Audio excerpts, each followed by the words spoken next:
Hello there my fellow Guardians, how's it going? This is Mario here bringing you guys another Destiny video.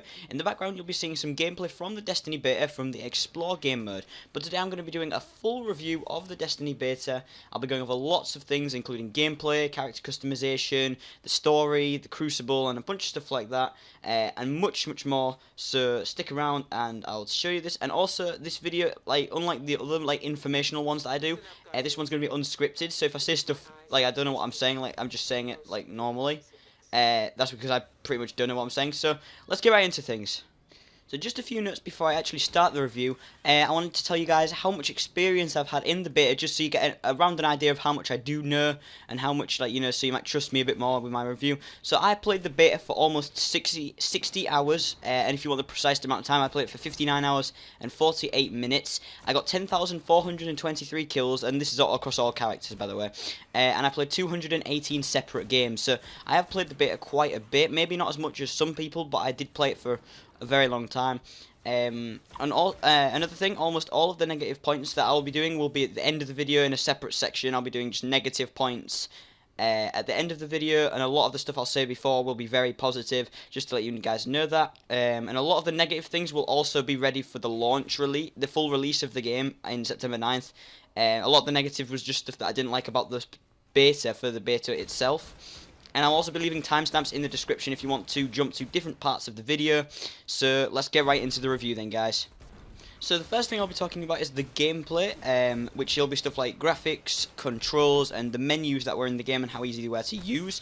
So I'll start off with the graphics, and I wanted to say there's a difference between next-gen console graphics and the previous-gen console graphics. I mean, you probably already know this, but on next-gen, the game looks absolutely beautiful, I'm not going to lie. It's very nice looking, the sunsets are amazing, all the guns look like perfected and shined and just perfectly done. On the previous gen consoles, it's basically the same, except everything's in a less quality. So basically, they have the same graphics and stuff, but it kind of looks a bit like GTA on the previous gen. There's you can see the little blocky lines on the outside. So basically, the graphics on next gen look a lot nicer than they do on previous gen. But on next gen, the graphics look awesome. As for the controls are pretty easy to get the hang of. They are just basic FPS controls, aim to shoot, back trigger, left trigger, and then fire is right trigger, reload, square, etc, etc. Apart from the grenades and the abilities, I guess that can be an exception to that. And the menus, there weren't that many. There was the roster menu to check on your friends, the guardian menu to check on your weapons and armor, the inventory to check on all of the items that you own, like glimmer and stuff like that, and then the settings menu just to change your settings. And then I guess you could count the director, which is the menu to choose where you go to, you can go to Earth, Moon, Mars. It's that menu. You could count that as a menu, but it's not really. It's kind of part of the game. So I guess that don't really count as a menu, but So overall, gameplay itself, as in the stuff that I just talked about, that isn't necessarily gameplay, but I just called it gameplay because I'm not going to talk about the actual proper gameplay. But that's gameplay in itself for this review. Next, I'll be moving on to the story. So as far as the story goes, there were 4 missions, 5 including the tutorial, and there were 6 including the exclusive moon mission that opened up at the end of the beta. The 4 missions that were available at the start were Restoration, The Dark Within, The Warmind, and The Last Array. All of the missions that were in the beta will be on my channel, so you can go check those out if you want. There was the tutorial, and then if you include the moon mission, which was called The Dark Beyond, there were 6 missions total.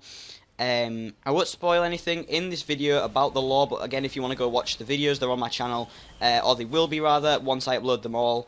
And it's got a very intriguing plot, I'll say that much. There wasn't too much revealed in the beta, but I can't wait to get the full game and explore the full plot and everything like that. That'd be cool to find out what happened on the other planets, what happened in the rest of the solar system, and why the Travelers here, and why the Darkness here, etc. I think you get the point.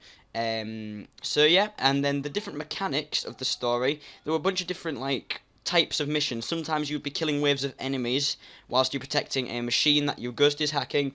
Sometimes you'd be searching for data around the map from the Golden Age to find out more about that. And sometimes you'd just go to a place, you'd kill a bunch of enemies, and then at the end you'd kill a boss, kind of just like a typical mission. And so there's many different types of story missions, which was quite cool. I hope there's other you know, kind of like variants of story mission. It's not just, oh right, protect this while it does this, and oh, kill the boss at the end. Hopefully there's different kinds of like ways to do the story missions. Next, I'll be talking about the Explore game mode, which was basically a free roam game mode. You could just go around on Old Russia and explore to your free will. There was beacon missions around the map, though, so there was a bunch of beacons. As you can see in the background, I'm actually playing some Explore. There's little green beacons that flash when they're available, and then you can pick up missions from those if you want, and then you'll also gain some reputation if it's for like a faction, or if it's for the Vanguard, you'll earn Vanguard reputation, stuff like that. And so it is it's not all free roam. You can do the missions if you want to, or you can literally just go around and kill enemies if that's what you really like, you know, if that's what you're into. But they recently announced that Old Russia would be the only available location on Earth at the launch, and that there would only be, at launch, like I said, there'll only be one available location on every planet. But this doesn't mean to say that they won't add DLC with other areas of the map. They already announced one DLC, which is called House of Wolves, and that might be an area that we can explore. And then the Dark Below, I believe it's called, is the first one, and that's already been announced to be set on the moon, so that might unlock a new area of the moon. Personally, this was very fun to explore. You can find new paths and hidden secrets and loot that's hidden around the map that you wouldn't have found if you just done a story mission or a strike mission or something like that.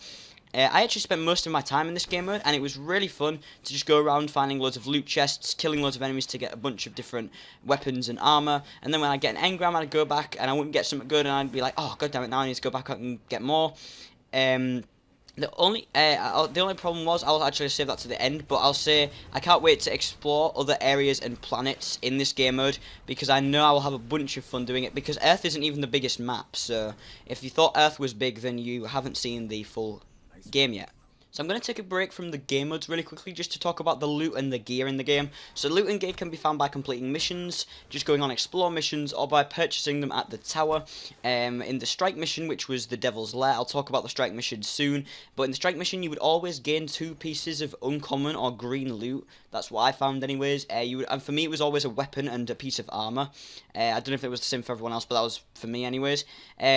I liked how each item looked really like different, but it was still similar to your class's art style. So say you was playing as a Titan, you might get like a chest plate with like loads of glowing disco lights on it, but it'll still look like a really tank chest plate, because that's what the Titan is, like, you know, it's supposed to be quite a tank class. I also liked how like you had to kind of like pick what armor you wanted, because you might pick up two of the same pieces of armor. One of them has higher defense, but but the other piece of armor has lower defense, but it also has discipline on it. And so then you've got to be like, well, do I want the discipline or do I want the higher defense? And then you think about maybe like what subclass you're using. You go through all the different weapons you're using, and then like, well, this would be better for the situation. And so it's very fun to like have to think about what you'd prefer for your character. And like they said, it's all about choosing what you want in the game. It's not about like, you know, you go along, you do so and so, you gain this, and it's all like in a line, so you know what's coming next. No, it's like you don't know what's coming next. It's like you just pick up the loot and you don't know what it is. It's completely randomized, so it's very fun to just go around and get random loot. Another feature that there was in the game was public events. Now basically public events were random events that would occur in missions or in explore missions or something, and you don't know when they'll happen. They happen all over the map, and you can join in even if you didn't start the event. And there's a bunch of different variants of public events. That sometimes you'll be defending like a ball that fell from space while your ghost like scans it. Sometimes you'll fight off like a giant Devil Walker spider tank, and then sometimes you'll also just kill off waves of enemies that'll come in that are trying to get glimmer, and then you can steal that glimmer back from them. And I liked how these were random, and when you were just playing and killing off enemies, it would just happen. You'd be like, whoa, now I want to play for more. Because, for example, me and Robert, we would just sit at a place and kill off enemies for like an hour, and then we would head back with engrams and stuff and then decrypt them. And that's basically what we would do for like a few hours at least. And every so often a public event would happen, like the big ball would fall from space, and then we'd have to go over there and scan it, and then loads of enemies would start coming at us, and it was really fun because after just sitting there and killing off like just fallen and hive for like an hour before heading back to the tower to decrypt engrams, It was very fun to just have some that randomly chucks down and you're like, alright, let's go do this. So that was a very cool aspect. And now I think I will be heading back onto the strike mission talk.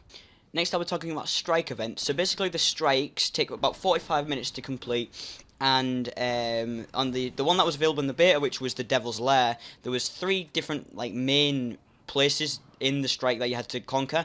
One of them you Ghost had to scan a way out because the way out was blocked. And so you would have to kill off 3 waves of enemies before he finished. The second bit was you had to kill off a Devil Walker, and then the third bit was the final boss, which was Sepix Prime, the big purple glowing ball thing that floats in the air, and it's absolutely ginormous. It has a bunch of health. And overall, it was actually quite challenging, considering I was expecting to just kind of jump in and be like, yeah, let's kill everything. I mean, I did play it in the alpha as well, and that was when I expected, like, oh yeah, let's just go in and kill everything. But it's actually quite challenging. You've got to play strategically, because the Devil Walker has a one-shot laser cannon, which basically kills you in one hit, and so if you're anywhere near that, you are dead, so you need to watch out for it. And so overall, it was quite fun to literally just hop in and be like, this Devil Walker, alright, and then you know his different attacks, and you can actually, eventually, once you knew all of the different attacks and all the different things that everyone would do, you could actually strategize with your teammates and say, right, okay, so someone camp the door, someone camp behind the boxes, and then someone camp up that balcony, and then you just take him out from all different angles, and it was really cool. How I didn't actually manage to do that, but I imagine in the full game I will probably try and do that with some friends. The next thing I'll talk about is the social aspects of the game, which were very cool and very, they were easy to like point out, but when you actually think about it, it's like, wow, that was actually quite cool. So the first thing is the tower, which was basically a third-person social hub where you'd go after missions to claim rewards, decrypt engrams, get messages or rewards from the postmaster, check on your ship, buy all your items that you have, get bounties, stuff like that if there's an event on. Usually go to the tower to activate the event, so that was pretty cool, and I liked how everything was third person. I liked how they had the different emoticons like bind to the keyboard, so you could press like right and your character would just start dancing, and then you could have like a massive dance party in the tower, and everyone else would join in, and it'd be real fun. Like I remember when the beta was closing, one of the last things that I actually did was I went to the tower, and we just there was like 5 of us that just kind of like crowded around each other when the servers were about to go down, and we just kind of just danced. It was quite funny. Just a way to end off the beta, so yeah. And so overall I did like the social aspects. I also liked the fact that you could, I mean, everyone's been complaining actually about the fact that there's no way to talk to people through mic, and because the game's only on console, we have these things called parties, you see. I mean, PS3 fair enough, but now we have parties, and basically you can talk to your friends through parties, so yeah, that's pretty cool, isn't it? So overall I did like the social aspect, so let's move on to the next thing. The next thing I'll talk about was the Crucible, which was basically the competitive multiplayer. It was very similar to Call of Duty, Battlefield 6v6, stuff like that. And the only game that was available in the beta anyways was Control, which is basically domination. You have 3 flags, 2 A and C, which are either team side, and then there's B in the middle, which is like the one you're supposed to try and hold down, because if you have B, then you'll get more points. But the way it works is when you capture a flag, you don't periodically gain points. When you capture a flag, it enables more points per kill. So basically you have 1 flag, you get 100 points. You have 2 flags, you get 200 points, and 3 is 300, and when you get 300 it's very, very good, because you get points for your team real quick. It was first to 20,000 points that won. Personally, I did enjoy the Crucible, especially when the Iron Banner event happened, but I will talk about that a little bit later on in this review. Like I said, there's timestamps in the description. If you guys watched this far, there's timestamps in the description if you wanted to just check out a certain part of the video. So, yeah, and so, very fun. I enjoyed the competitiveness. I enjoyed like looking at other players' loot, and I'd be like, "Well, he one-shotted me with that weapon. Like, what's that weapon?" And then I would like go. So I would scan the player, and I would check out what weapon he had. I'd be like, "Oh wow, now I want to get that weapon." Like I remember the Shinjin C, which was a auto rifle in the bit, and it was pretty much the best weapon everyone was saying. And I was like, I need this weapon. So I basically went over to an area and explored, just grinded for about 2 hours, and I actually didn't manage to get it. So yeah, everything went pretty well. But yeah, overall, I did enjoy the Crucible. It was very fun watching like everyone to just come together and play competitively. There was only 2 maps available, but there was also 2 more with the Iron Banner, which I'll talk about later. There was First Light on the Moon and Short of Time on Venus. There were also, like I said, there was 2 of the maps, but they were available only in the Iron Banner. But yeah, so that was quite fun, and there's going to be more game modes in the full launch of the game, and I think you'll also be able to earn faction XP or faction reputation through playing Crucible games for specific playlists, so that's pretty cool. Right, so now I'll move on to the next thing I was going to talk about. The final thing that I'm going to talk about before I go on to the negative stuff is the Iron Banner and the Moon events that happened. So basically over the beta there was Iron Banner events that would happen, which is basically where nothing would get balanced. And all your weapons would deal normal damage, all your armor would do normal defense points, discipline, stuff like that. Everything's the same, nothing is balanced. I did a video about it a while back if you want to go watch that. I mean, it's over now as the beta, but, you know, you can go watch it if you want. And they would happen 2-hour periods during certain days. And they were very fun, to be completely honest. Like, you would earn Iron Banner reputation, and then you could buy some legendary gear. There was an awesome like heavy weapon available. I mean, you couldn't actually use it, but because it required level 20 and beta cap was 8. I'll talk about the beta cap actually shortly, but that was cool how you could see loads of high level gear. You could buy some emblems though. You could buy some kit cloaks, bonds for Warlock, and marks for the Titan. So overall, I did enjoy the Iron Banner event. And then basically, my pinnacle for the beta, anyways, was when they opened up the moon for 2 hours. Literally, I kind of like freaked out when they opened up. I was like, yes, finally, you give us another area. Jeez, now this is finally the beta. It's not Alpha 2.0 anymore. Which I'll explain in a bit what I mean by Alpha 2.0. And basically they said that the moon was the smallest area on the map, but Hellmouth, me and Robert, or rather, I completed the mission. And I was like, that was it. Wow, because that was the only thing. I thought there would be an explore mission as well, but that was it. And I was like, wow, that was really short. But then Robbo hopped into the mission that I tried a second time with me, and then we went down a different path, and he showed me Hellmouth, which is basically the massive, gigantic hole in the ground that the Hive dug. Spoilers there. And it's massive. I'm not even kidding. I can't remember if it's because of the newbiness of me, but it took me 30 minutes to explore, and then I spent about 30 minutes trying to get back out, but I couldn't find a way out. Robbo got out easy, but I couldn't actually find a way out. So we had to actually leave the game, go back to the tower, and then for the rest of it, I think we just messed around in the tower, but that doesn't matter for now. But overall, the moon was very cool. I enjoyed it. It was nice to look at all the different enemies. There was still Fallen there though. On the first mission, I was like, why are these guys here? Because I already played these guys like 20 million times now. I was hoping the Vex would be there, to be honest, but no.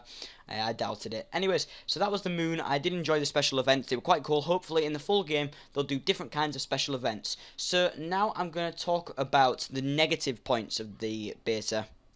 So now I'm going to talk about the negative stuff from the beta. So don't get me wrong, there were still negative things, but a lot of them are going to be fixed by the full launch. Not because of me making this video and then Bungie will watch it, but most of them will be fixed just because that's the stuff I'm going to talk about was just basically limits that the beta had that could have been increased. So the first thing that I thought was bad about the beta was the fact there was not enough content added from the alpha. So basically, the alpha had one story mission, it had an exploration mission, it had a strike, it had 2 Crucible maps, and then it had the tower and most of those features. They added in the beta, from that, they added the Iron Banner, they added an exclusive 2-hour mission to the moon, they added 3 story missions, a tutorial mission, 2 Crucible maps, one of which was only available in the Iron Banner. And while that does actually sound like quite a lot, and I'm sorry if I missed anything out there, but while that sounds like quite a lot, for single player anyways, there wasn't enough added in my opinion. Because like Crucible multiplayer people got the Iron Banner, they got 2 new maps, they got exclusive gear that they could get, and story basically got 3 story missions, an exclusive one, and a tutorial. And that was about it. So there could have been more story stuff. They could have unlocked the moon mission permanently after they unlocked it, or they could have done something along those lines, added a bit more content. I'm not saying unlock like Mars and Venus, but you know, could have unlocked like an exploration on the moon. That would have been nice. But you know, that'll be fixed for the full game because they'll release all the content they've got so far at the full release. So the next negative thing was the fact that the level cap could have been increased. The alpha level cap for the beta, I was about to say the alpha level cap for the beta. The alpha level cap was level 8, and we expected it to go up, but it remained at level 8 for the beta, and I thought it would go up to level 10 so we could use blue weapons in the beta, but apparently not. The level cap stayed the same, and it didn't change throughout any of the beta. It should have gone up either when Xbox got it, or on July 26th when they opened up the moon and the Iron Banner as well. But that was my opinion anyways. They could have upped the level cap by even up to level 9 so that we could use a couple of blue weapons, because I think I've got like 6 or 7 blue items. I mean, it was such a tease, and like I said, it'll be added in the full game, but it would have been very nice. And the final thing that was negative, and this is one that hasn't been announced, is the fact that there was no trading system. I had 2 Saharas in my inventory, and they were both uncommon. And so my friend Jake asked me if he could have one of them, or if there was a way that he could have one of them, because I had 2, you know, and I already upgraded one, so I was going to give him the other one that I had. And there wasn't a trading system, and so it was quite annoying that I would either have to destroy the weapon, or I would have to just put it in the vault, which I didn't need to do, so I just destroyed it in the end. But it was kind of annoying, and that was the only thing that I've heard that isn't going to be added, that I think should be in the game, basically. So overall, what would I rate this game? I would rate the beta, anyways, 9 out of 10. And I will usually rate stuff that's really, really, really good, 9 or 9.5, because there's always stuff people can improve on. I mean, that's like a bit inspirational and stuff, but you know, just my opinion. And this is because everything was pretty much polished. There was almost no lag, considering they said there would be lag. The only time there was lag was at the end, when they started closing servers to test like masses of people logging in. And that was the only time that I actually got lag. So I was very happy with what they had done, to be honest, with the beta. Everything was polished. There was a decent amount of content from the alpha. They'd done the one moon. We finally got to explore a little bit on the moon. They had showed us some of the other Crucible maps, so everything was pretty decent. They showed us random events as well. That was very cool. How they added a random event, and that shows us like how the world will, like, you know, evolve around you.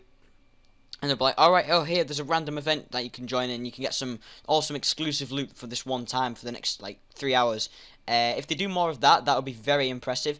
There was, like I say, the only thing they could really improve on is stuff that's going to be added in the full game. And in my opinion, they should add a trading system or some sort of, I'll give you this item system, even if it's just your friends, because I usually only give items to my friends, basically. So yeah, so that just about does it. For the rest of this video, I'm just going to give a couple of thank yous, so I will just I'll quickly go on to the thank yous that I'm going to give real quick.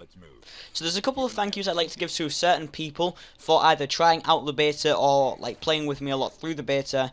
And so most of these are my friends, so I'd just like to say a couple of thank yous. So I'd like to say, first of all, thank you to ZombieDude118, Jackal01422, and TinderLexCHD for trying out the beta. A couple of one of them got a code, the rest of them waited until it went public, which I was supposed to give a code to one of them, but it doesn't matter. They all tried it out, and from what the feedback that I got from it anyways, they all loved it. I know Tyndall played it for pretty much all the time. He managed to get it. I'm not sure about Zombie Dude. Jackal played it for me for the first couple or few days. At the start of the beta, I pretty much played it for a lot longer than everyone else. And finally, I'd like to say thanks to RoboGTO32 for playing a lot with me through the beta. I'm sure if he's getting the full game, we'll probably do a lot more videos than I've done with him on the channel at the minute. There will be some more videos coming with him in, but basically he played with me a lot through the beta. We just went out and we just killed loads of people. We've got the Crucible, Iron Banner, a bunch of stuff like that. We went to the moon together. We explored Hellmouth. I wouldn't have gone to Hellmouth without him. So I'd like to say thank you to you too as well, man, because yeah, basically my beta experience, I didn't have that many friends playing the beta, and yes, that'd be cool. And I'm sure we'll do raids together, because apparently raids will only be for friends, and so we'll probably do raids together, hopefully. So yeah, that's going to just about do it for this video, guys. So if you have enjoyed this video, remember to smash the like button, and don't forget to subscribe for more daily Destiny content. Remember to follow me on Facebook, Twitter and Twitch, links in the description below, and I'll see you guys in another video. So until then, ciao.